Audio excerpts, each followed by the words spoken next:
Assalamualaikum warahmatullahi wabarakatuh. Jumpa lagi dengan PD Baca Saham. Oke, kali ini kita akan coba mencari titik masuk paling masuk akal ya, titik masuk paling akal untuk kita melakukan aksi beli ya, aksi beli. Nah, aksi beli itu terjadi setelah aksi jual.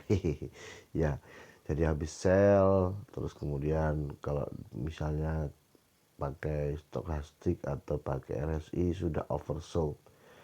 Nah, titik masuk ini penting agar space-nya agak besar sehingga berpotensi untuk mendapatkan tick lebih banyak.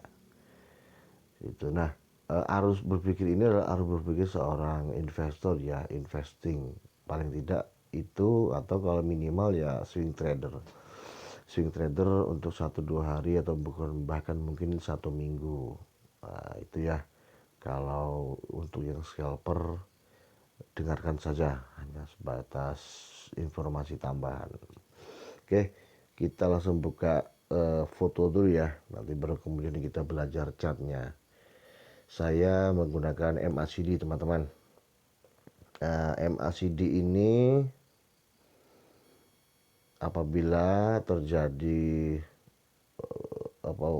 overcross atau golden cross ya, MACD asli dari bawaan aplikasi ya, aplikasi atau sekuritas apapun. Ketika dipasang MACD dan dia berada misalnya di bawah seperti itu, Anda lihat yang dilingkari garis biru, kemudian terjadi crossover atau golden cross seperti itu, kita sudah waktunya untuk beli. Mungkin ada yang, oh itu kan telat, enggak apa-apa. Telatnya yang penting kita mendapatkan harga masih kategori harga weaknessnya atau harga murahnya ya. Itu misalkan Anda sudah menggunakan ini di saham BBRI pada bulan September, sudah berapa itu?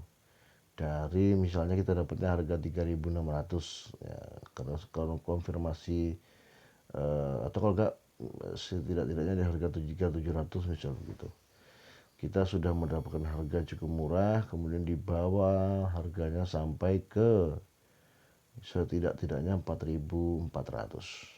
Nah, itu berapa hari itu? Nah, itu adalah tempat masuk paling menarik untuk kita cermati atau kita biasakan. Satu. Kemudian cek ke kanan lagi, ini ada juga DMAS. DMAS juga pun demikian. Nah, DMAS itu pada setelah harga penurunan terjadi golden cross di indikator MACD ya. Nah, meskipun demikian itu terjadi harga turun lagi.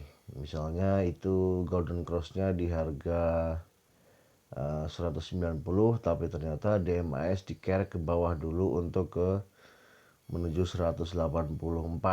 Nah, meskipun demikian saham DMAS ini adalah cukup sangat-sangat potensial untuk kembali naik.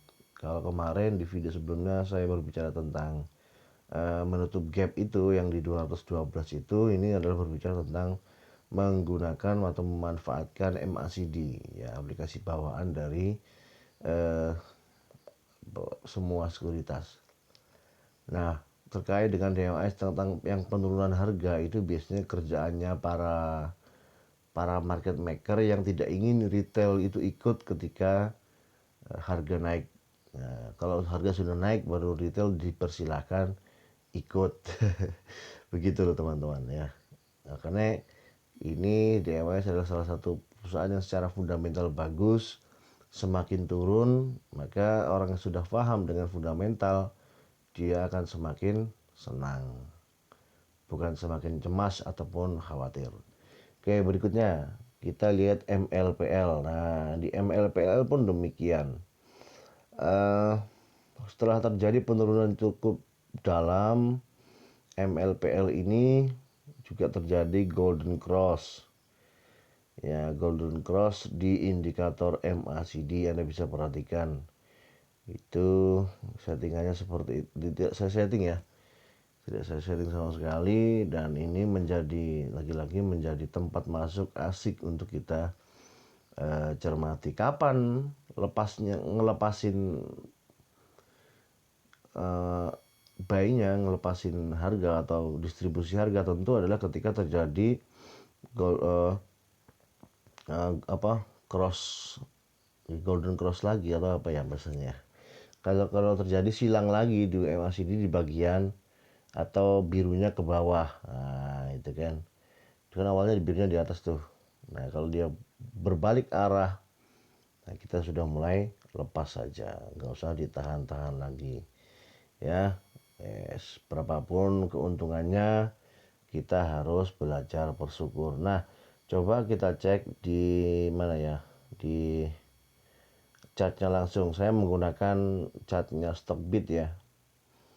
Nah, karena saya yang di iPod ini agak trouble sebentar, belum bisa masuk dari hari Jumat kemarin.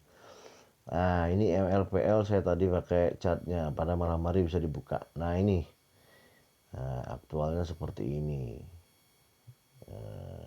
Itu yang gap downnya saya bilang kemarin, itu MLPL.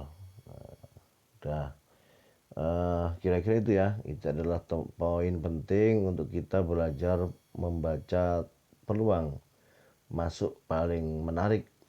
Satu, yang kedua harus sabar menunggu sampai terjadi breaknya, terjadi overbought-nya ketika menggunakan indikator MACD.